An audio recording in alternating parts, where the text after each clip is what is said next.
Hi guys, my name is Alex Jefferson Marsh, and I'm going to be telling you a little bit about myself as part of our digital English education course. So, I have lived all over the Southeast. I am a Southern boy at the end of the day. I was born in Huntsville, Alabama. I lived in Birmingham, Alabama and Columbia, South Carolina, all before I was in elementary school. I did most of my schooling in Atlanta, Georgia, though. So I am from the northern suburbs of Metro Atlanta. I grew up in Sandy Springs, where I went first grade through my senior year of high school. Once I graduated, I was in Louisiana for 4 years while I was going to college there. Then Athens, Georgia, where I was going to graduate school. And then I stayed in Athens afterwards for a while before finally moving back to Atlanta right around 2000. So for the last 20 years, I've been back in Atlanta. So Atlanta really is my home. In terms of education, I did my undergraduate at Tulane University. I got my, at Tulane, I triple majored in English, Greek, and Latin. I got a master's in ancient Greek at the University of Georgia. I got an MAT in English education at Kennesaw State, and I just finished my specialist for Kennesaw State a semester ago.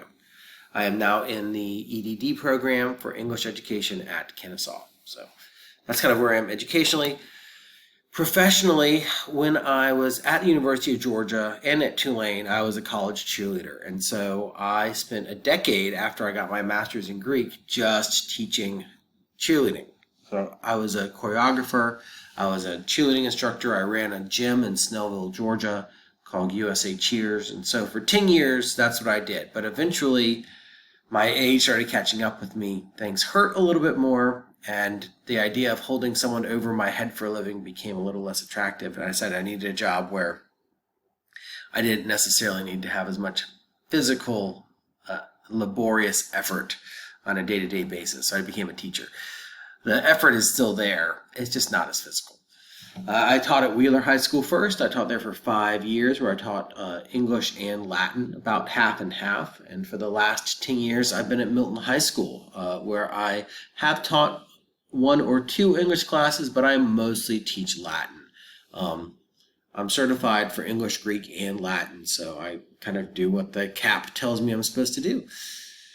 One of the things that my wife and I love to do is to travel. My wife is the head of counseling for Cobb County Schools. And so we try to take every break that we have to travel all over the world. So in the last decade, I've been places as disparate as Tahiti and Oslo, Norway. So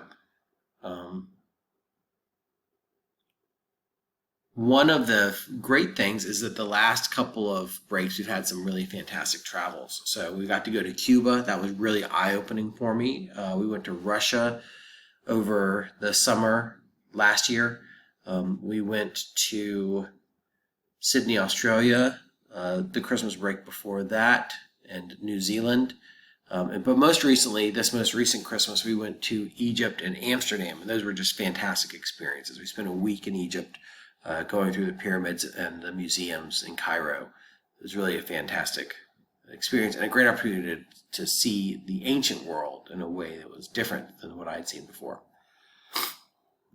Which brings me to my why. So all over my travels, over the world is a big place, and the only real constant is change. James G. has said that modern learners have to be able to realize learning plasticity, the ability to relearn previous materials as content changes. And I believe that schools should be a place where students enjoy learning. Playing games helps. Games are inherently engaging on at least some level. And therefore, my real passion for the last 4 or 5 years has been digital game-based learning. So digital game-based learning is where you use digital game tools to curate the learning materials and direct the students towards learning materials in a way that they get to play in a gamified environment, in a digital game-based environment. So not just taking the elements of gameplay like traditional gamification does, but actually incorporating those into a game where you can win and lose, and the game tells you when you make mistakes. It creates a low-risk environment for students, and so I've been a huge fan of that. I'm sure you'll hear a lot more about that from me over the course of the semester.